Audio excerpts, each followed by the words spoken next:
Good morning students, कैसे हैं आप लोग। आई होप आप सभी अपने अपने घर में सेफ होंगे और सुरक्षित होंगे। स्टूडेंट्स, हम अपना चैप्टर पढ़ रहे थे वेदांत का राजस्थान की रजत बूंदे, जिनके लेखक हैं अनुपम मिश्र। तो आइए हम वो चैप्टर अपना कंटिन्यू करते हैं।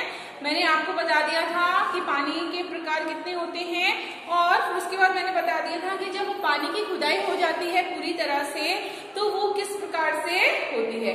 देखिए, कुएं की सफलता जब होती है तो उसके बाद क्या मनाया जाता है, उसके बाद उत्सव मनाया जाता है। जो वहाँ के गांव वाले जो लोग होते हैं उस उत्सव को कहीं ना कहीं क्या करते हैं, सेलिब्रेट करते हैं, अर्थात खुशियां बनाते हैं।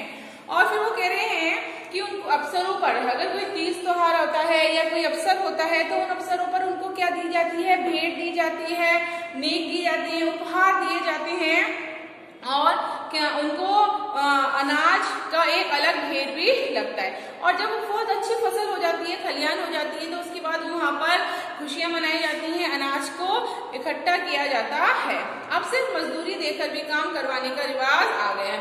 लेकिन अनुपम मिश्र हमारे जो लेखक हैं वो हमें बताने की कोशिश कर रहे हैं कि आज के समय में मजदूरी देकर काम कराया जाता है व्यक्ति से, अर्थात व्यक्ति को मजदूरी दी जाती है सिर्फ। लेकिन पहले के जमाने में जब इस तरह के काम कराए जाते थे, कुएं का निर्माण किया जाता था, तो उस समय उनको तीज त्योहारों पे बुलाया जाता था। तीज त्योहारों पर उनको कुछ ना कुछ भेंट दी जाती थी, अनाज दिया जाता था।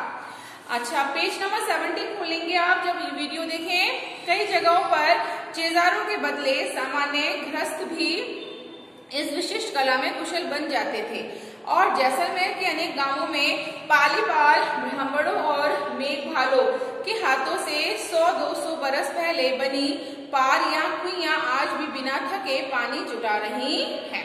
देखिए, हमारे अनुपम मिश्र जो लेखक हैं वो हमें बता रहे हैं कि चेजारों तो ये काम करते थे, साथ ही साथ जो सामान्य गृहस्थ के लोग होते थे, यानी जो सामान्य लोग होते थे, व्यक्ति होते थे, जैसलमेर में अनेक कामों में वो कुएं बनाने का काम करते थे। और उन लोगों ने ऐसी कुइयां बनाई थी, ऐसे कुइयों का निर्माण किया था जो आज भी चल रही है, अर्थात जो बिना थके पानी जुटा रही है। मतलब कहने का है कि आज भी उन कुइयों में पानी का काम हो रहा है। कुएं का मुंह छोटा रखने के लिए 3 बड़े कारण हैं। रेत में जमा नमी से पानी की बूंदें बहुत धीरे धीरे रिसती हैं। दिन भर एक कुएं मुश्किल से इतना ही पानी जमा कर पाती है कि उसमें 2-3 घड़े भर सके। कुएं के तल पर पानी की मात्रा इतनी कम होती है कि यदि कुएं का व्यास बड़ा हो तो कम मात्रा का पानी ज्यादा फैल जाएगा और तब उसे ऊपर निकालना संभव नहीं होगा। छोटे व्यास की कुएं में धीरे धीरे रिस कर पानी आ रहा है और पानी 2-4 हाथ की ऊंचाई ले लेता है। कई जगहों पर कुएं से पानी निकालते समय छोटी बाल्टी के बदले छोटी चड़स का उपयोग भी इसी कारण से किया जाता है। धातु की बाल्टी पानी में आसानी से डूबती नहीं है, पर मोटे कपड़े या चमड़े की चड़स के मुंह पर लोहे का बजनी कड़ा बंधा होता है। चड़स पानी से टकराता है, ऊपर का बजनी भाग नीचे के भाग पर गिरता है और इस तरह कम मात्रा के पानी में भी ठीक से डूब जाता है। भर जाने के बाद उसे ऊपर उठते ही चड़स अपना पूरा आकार ले लेता है। जो चड़स होता है बच्चों, चमड़े का कुएं का जो मुंह होता है, लेखक क्या कह रहा है, कुएं का मुंह छोटा इसलिए रखा जाता है क्योंकि बच्चों उसमें एक तो पानी बहुत कम मात्रा में इकट्ठा होता है। अगर उसमें पानी कम मात्रा में होगा और उसका हम कुएं का मुंह बड़ा रखेंगे तो इतने से पानी को निकालेंगे तो जाहिर सी बात है वो इधर उधर बिखर जाएगा।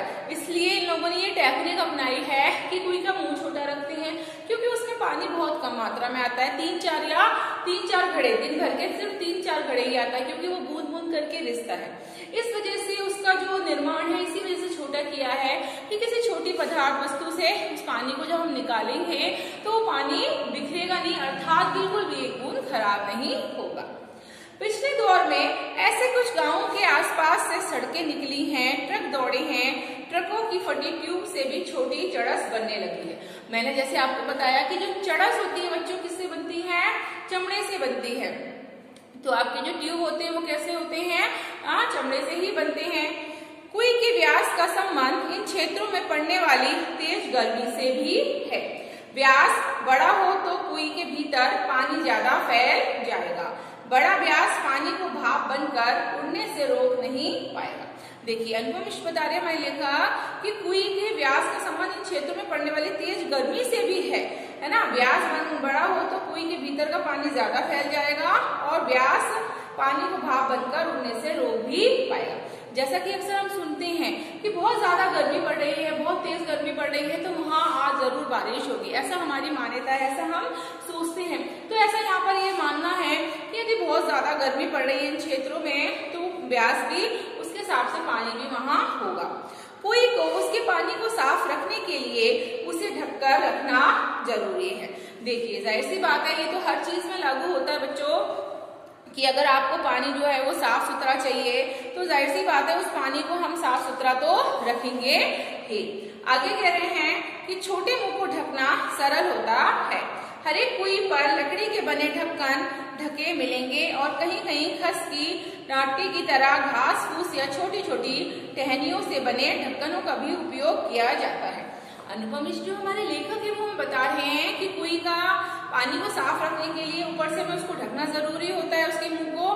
तो कहीं कहीं तो लकड़ी के ढक्कन मिलते हैं ढकने के लिए और कहीं कहीं घास फूस या छोटी टहनियों से बने ढक्कन का उपयोग भी किया जाता है। जहाँ नई सड़कें निकली हैं और इस तरह नए और अपरिचित लोगों की आवक जावक भी बढ़ गई है, वहाँ अमृत जैसे इस मीठे पानी की सुरक्षा भी करनी पड़ती है। जाहिर सी बात है भाई, जहाँ पे इतनी सारी आबादी रह रही है या लोग आ रहे हैं जा रहे हैं, उस जगह पे यदि कुएं को हम सेफ नहीं रखेंगे तो जाहिर सी बात है पानी में गंदगी जाने की संभावना ज्यादा होगी। इसलिए पानी को साफ सुथरा रखने के लिए हमें बहुत आवश्यक है कि हमारे लिए बहुत जरूरी है कि हम क्या करें, कुएं को साफ रखें और ढककर रखें, क्योंकि वो पानी पीने लायक होता है, बिल्कुल मीठा और अमृत जैसा पानी है। आगे बता रहे हैं इन इलाकों में कई कुइयों के ढक्कनों पर छोटे छोटे ताले भी लगने लगे हैं। ताले कुएं के ऊपर पानी खींचने के लिए लगी गिरनी चक्री पर भी लगाए जाते हैं। कुएं गहरी बने तो पानी खींचने की सुविधा के लिए उसके ऊपर घिरनी या चक्री भी लगाई जाती है। यह गरेड़ी, चरखी या फरेड़ी भी कहलाती है। देखिए चरखी क्या होती है, जो बच्चों गोल गोल टाइप की होती है जिसमें हम डोरी लगा के खींच सकते हैं, इस तरह से वो चरखी होती है बच्चों। और इसमें हम उसको रस्सी डालकर या कोई भी चीज डालकर उसमें हम नीचे कुइयों के में जो पानी जमा हो रहा है, इकट्ठा हो रहा है, उसको हम खींच सकते हैं। आगे वो ये क्या कह रहे हैं, इसको क्या कहा जाता है बच्चों, इसको कहा जाता है गरेड़ी, चरखी या फरेड़ी। फरेड़ी लोहे की दो भुजाओं पर लगती है, लेकिन प्राय ये गुलेल के आकार के एक मजबूत तने को काट कर उसमें आर पार छेद बनाकर लगाई जाती है। उसे ओडाक कहते हैं। ओडाक और चरखी के बिना इतनी गहरी और संकरी कुएं से पानी निकालना बहुत ही कठिन काम बन सकता है, क्योंकि एक तो उसका मुंह बहुत छोटा होता है और अगर हम उसमें पानी निकालेंगे, उस कुएं में से पानी निकालेंगे तो बच्चों असंभव है कि हम बाल्टी डालकर निकाल लें या हम स्वयं जाके निकाल लें। तो इसके लिए जरूरी है कि आप किन साधनों का उपयोग कर रहे हैं। आगे कह रहे हैं ओडाक और चरखी जर्सी को यहाँ वहाँ बिना टकराए सीधे ऊपर तक लाती है और पानी बीच में छलक कर गिरता नहीं है। वजन खींचने में तो इससे सुविधा रहती ही है। खड़िया पत्थर की पट्टी एक बड़े भाग से गुजरती है, इसलिए उस पूरे हिस्से में एक के बाद एक कुएं बनती जाती है। अनुपम मिश्र हमारे खड़िया पत्थर की बात हमने शुरू में भी करी थी बच्चों वीडियो में, तो मैं बता रही हूँ कि जो खड़िया पत्थर है, पत्थर की पट्टी एक बड़े भाग से गुजरती है। एक बड़े भाग का मतलब है कि एक बहुत बड़े भू क्षेत्र से वो गुजरती है, इसलिए उसे पूरे हिस्से में एक के बाद एक कुएं बनती जाती है। अब जाहिर सी बात है बच्चों कि कुएं हमारी किस तरह से बनती है, मैंने आपको उस दिन भी बताया था कि कुएं हमारी इस तरह से बनती है। अगर हमारी यहाँ पे खड़िया पत्थर है ना, ये हमारी खड़िया पत्थर है, तो जाहिर सी बात है यहाँ से यहाँ तक है, लेकिन कुइयां हमारी इसी आकार में बनती हैं, तो इसी वजह से हमें यहाँ पर दूसरी कुएं का निर्माण करना पड़ता है। फिर हमें यहाँ पर इस तरह से तीसरी कुएं का निर्माण करना पड़ता है। तो इस तरह से एक के बाद हमारी जो कुइयां हैं वो क्या होती हैं, बनती चली जाती है।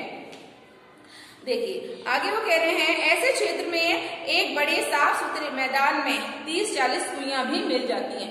अनुपम मिश्र जो है हमारे लेखक हमें बता रहे हैं कि ऐसे जो मैदान होते हैं जहाँ पे बहुत सारी खड़िया पत्थर सब्जी हमें मिल रही है, यहाँ तक मिल रही है सपोज करिए, तो यहाँ पर भी हमारी क्या मिलेंगी बच्चों, हमारी कुइयां मिलेंगी। यानी वो बता रहे हैं कि 30 से 40 कुइयां मिल जाती हैं। हर घर के एक कुई, परिवार बड़ा हो तो एक से अधिक भी। यानी कि जैसे सपोज करो वहां पे 30 घर रह रहे हैं गांव में, तो 30 गांव में एक गांव में अगर 30 परिवार रह रहे हैं तो उन 30 परिवार की एक कुई हो गई। लेकिन अनफॉर्चुनेटली वो परिवार बड़ा है, उसमें सदस्य ज्यादा हैं, तो किसी किसी की 2 कुई भी हो सकती है। निजी और सार्वजनिक संपत्ति का विभाजन करने वाली मोटी रेखा कुई के मामले में बड़े विचित्र ढंग से मिट जाती है। हर एक की अपनी अपनी कुई है, उसे बनाने और उससे पानी लेने का हक उसका अपना ही है। जिस तरह से अपनी निजी संपत्ति होती है, इसी तरह लोग बाग क्या करते हैं, अपनी निजी कुई बनवा लेते हैं। और निजी कुई बनवाने का मतलब ये हुआ कि आप उसको बहुत अच्छे से यूज कर सकते हैं, प्रयोग में ला सकते हैं, फिर उस पर किसी दूसरे का हक नहीं है। जैसे कि कुआं है, कुएं में तो एक अगर गाँव में पूरा एक कुआं है तो गाँव के जितने भी लोग होते हैं उस कुएं से पानी भरते हैं। लेकिन कुइयां जो है वो निजी और सार्वजनिक दोनों रूप में बनाई जा सकती है बच्चों। तो इससे क्या है, जो हम हैं, हम सिर्फ हम ही उस कुई का प्रयोग करेंगे। लेकिन कुई जिस क्षेत्र में बनती है वह गांव समाज का सार्वजनिक जमीन है। उस जगह बरसने वाला पानी ही बाद में वर्ष भर नमी की तरह सुरक्षित रहेगा और इसी नमी से साल भर कुइयों में पानी भरेगा। लेकिन वो कह रहा है कि जहां पर ये कुइयां बनती हैं, है ना, वो गांव समाज की सार्वजनिक जमीन है। सार्वजनिक का मतलब ये होता है बच्चों कि सिर्फ और सिर्फ उसी जगह पर बनाना, जहाँ पर पानी अच्छी मात्रा में बरसता हो, जहाँ पे बारिश अच्छी मात्रा में होती हो, भले वो मेरी प्रॉपर्टी का हिस्सा हो या ना हो। सार्वजनिक का मतलब है कहीं भी बना सकते हैं जहाँ पे बहुत अच्छी तादाद में बारिश होती है। आगे वो कह रहे हैं वर्ष भर नमी की सुरक्षित रहेगा और इसी नमी से साल भर कुइयां भी भरी रहेंगी। और जाहिर सी बात है वहां बहुत अच्छी बारिश होगी तो कुइयां भी बहुत अच्छे से भरी रहेंगी। नमी की मात्रा तो वहां हो चुकी वर्षा से तय हो गई है। अब उस क्षेत्र में बनने वाली हर नई कुई का अर्थ है पहले से तय नमी का बंटवारा।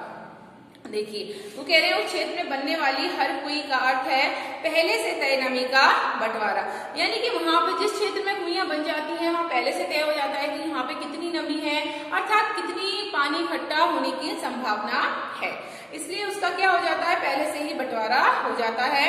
और इसलिए निजी होते हुए भी सार्वजनिक क्षेत्र में बनी कुइयों पर ग्राम समाज का अंकुश लगा रहता है। अगर वो निजी है यानी हमारी निजी संपत्ति है, लेकिन वहां पे पानी की मात्रा बहुत अच्छी है, बारिश बहुत अच्छे से हो रही है, उसके बावजूद भी वो सार्वजनिक रूप में प्रयोग की जाती है और उस पर कहीं ना कहीं जो ग्राम समाज है उसका अंकुश होता है, अर्थात उसका नियंत्रण होता है। बहुत जरूरत पड़ने पर ही समाज नई कुइयों के लिए अपनी स्वीकृति देता है। समाज अगर उस कुई से हमारा गुजारा चल रहा है, हमारे गांव का भला हो रहा है तो बहुत अच्छी बात है। लेकिन अगर जरूरत नहीं है तो फिर उसके बाद जरूरत पड़ती है तब जाके नई कुइयों का निर्माण होता है। हर दिन सोने का एक अंडा देने वाली मुर्गी की चिर परिचित कहानी जमीन पर उतारी है। कोई हमारे जो अनुभव मिश्र लेखक हैं वो मैं बताने की कोशिश कर रहे हैं कि जिस तरह से रोज सोने का अंडा देने वाली मुर्गी है, उसी तरह जमीन पर क्या है, एक हमारी कुई भी है और इससे दिन भर में बस 2-3 घड़ा मीठा पानी निकाला जा सकता है। इसलिए प्राय पूरा गांव गोधूली बेला में कुइयों पर आता है। गोधूली यानी कि जो शाम की बेला होती है, शाम का समय होता है, उस समय पूरा परिवार अपने अपने हिस्से का पानी यानी कि 2-3 घड़े पानी लेने के लिए आता है। तब मेला सा लग जाता है और गांव से सटे मैदान में 30-40 कुइयों पर एक साथ घूमती घिरनियों का स्वर, गोचर से लौट रहे पशुओं की घंटियां और रंभाने की आवाज में समा जाता है। देखिए जाहिर सी बात है शाम के समय सब आएंगे, उसी समय पशु वापस लौट रहे होते हैं। पशुओं के गले में क्या हो रही है, घंटियां लगी हुई हैं और इस कारण एक ऐसा लगता है जब बहुत सारे लोग इकट्ठे हो जाते हैं कि कोई मेला सा लगा हुआ हो और जिस रस्सी से वो या जो भी आवाज होती है जिस तरह से वो निकालते हैं तो ऐसा लगता है जैसे कि कोई बहुत अच्छा सा आवाज आ रही हो, बहुत अच्छा सा एक समा बन गया हो, बहुत अच्छा माहौल बन जाता है। 2-3 घड़े भर जाने पर डोल और रस्सियां समेट ली जाती हैं। जो रस्सियां हैं और जो डोल है जिनके द्वारा पानी निकाला जाता है कुइयों से, फिर उनको इकट्ठा करके संभाल के रख दिया जाता है और कुइयों के ढक्कन वापस बंद हो जाते हैं। उसके बाद जब हम पानी निकाल लेते हैं कुइयों से, उसके बाद हमारे जो कुइयों के ढक्कन हैं वो क्या हो जाते हैं, बंद हो जाते हैं। और रात भर और अगले दिन भर कुइयां आराम करेगी। उसके बाद पूरी रात और पूरा दिन कुइयां क्या करती हैं, आराम करती हैं, अर्थात उसमें वापस से वो बूंद बूंद पानी भरता है। रेत के नीचे सब जगह खड़िया की पट्टी नहीं है, इसलिए कुइयां भी पूरे राजस्थान में नहीं मिलेंगी। हमारे जो लेखक है उन्होंने शुरू में भी मैंने आपको बच्चे बताया था कि जो कुइयां है उनका निर्माण कहाँ होता है, जहाँ पे नीचे जमीन में खड़िया पट्टी पाई जाती है। लेकिन अगर कहीं पर भी खड़िया पट्टी नहीं है तो वहां पर जो कुइयां है वहां निर्माण नहीं कर सकते। इसी वजह से राजस्थान में हर जगह कोई जो खड़िया पट्टी है वो नहीं पाई जाती, इस वजह से वहां पे कुइयों का निर्माण नहीं हो पाता है। इसलिए हमारे लेखक बता रहे हैं कि पूरे राजस्थान में नहीं मिलेगी हमें कुइया, बल्कि चूरू, बीकानेर, जैसलमेर और बाड़मेर के कई क्षेत्रों में ये पट्टी चलती है और इसी कारण वहां गांव-गांव में कुइयां ही कुइयां हैं। मतलब ये जो मैंने आपको बताए हैं शहर चूरू, बीकानेर, जैसलमेर और बाड़मेर, यहीं पर खड़िया पट्टी पाई जाती है और यहीं पर कुइयां बनाई जा सकती हैं। जैसलमेर जिले के एक गांव खरेड़ों की डाणी में तो 120 कुइयां थी। अनुपम मिश्र लेखक है वो हमें बता रहे हैं कि जैसलमेर का जो जिला था गांव खडेरों की दाढ़ी, वहां पे 120 कुइयां थी और लोग इस क्षेत्र को 6 BC यानी 6 गुणा 20 के नाम से जानते थे। इसका नाम क्या रख दिया गया था, 6 BC अर्थात 6 गुणा BC। कहीं कहीं पर इन्हें पार भी कहते हैं और जैसलमेर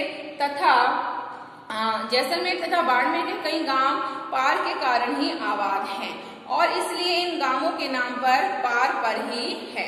देखिए जो जैसलमेर है और बाड़मेर है ये गांव इसलिए आबाद है बच्चों, इस कारण आबाद है क्योंकि यहाँ पर बहुत अच्छी मात्रा में कुइयों है, यहाँ पर कुइयां बनी हुई है और उन गांवों के नाम पर भी पार है और उन गांवों के नाम पर भी इसको पार कर दिया गया है। जैसे जानवे आलो पार और सिरगो आलो पार। अलग अलग जगहों पर खड़िया पट्टी के भी अलग अलग नाम हैं, ये बता रहे हैं। जैसे कि बहुत सारों के उपनाम होते हैं, इसी तरह अलग अलग जो स्थान है वहां पर जो खड़िया पट्टी है उनके नाम भी अलग अलग हैं। कहीं ये चौरोली है तो कहीं धांधड़ो, धड़धड़ो, कहीं पर बिट्टूरो, बलियों के नाम से भी जानी जाती है, तो कहीं इस पट्टी का नाम केवल खड़ी भी है। देखिए अलग अलग नाम क्या बताए हैं बच्चों उन्होंने, जहाँ अलग अलग स्थानों पर कहीं पर इन खड़िया पट्टी को क्या कहते हैं, चारोली कहते हैं, कहीं धाधड़ो कहते हैं, कहीं धड़धड़ो और कहीं पर बिट्टूरो, बलिया। इन सारे नामों से ये जानी जाती है और कहीं कहीं पर इनको सिर्फ और सिर्फ क्या कहा जाता है, खड़िया पट्टी को खड़ी कहा जाता है। और इस खड़ी के बल पर खारे पानी के बीच मीठा पानी देती खड़ी रहती है ये कुई। और इस खड़िया पट्टी यानी खड़ी का क्या काम होता है कि खारे पानी के बीच ये मीठा पानी हमें प्राप्त करती है और ये क्या कहलाती है, ये कुई कहलाती है। तो खड़ी पट्टी का क्या काम होता है बच्चों कि खारे पानी से मीठे पानी को अलग करना। तो बच्चों आज आपका ये जो चैप्टर है राजस्थान की रजत बूंदें कंप्लीट हो गया। Thank you.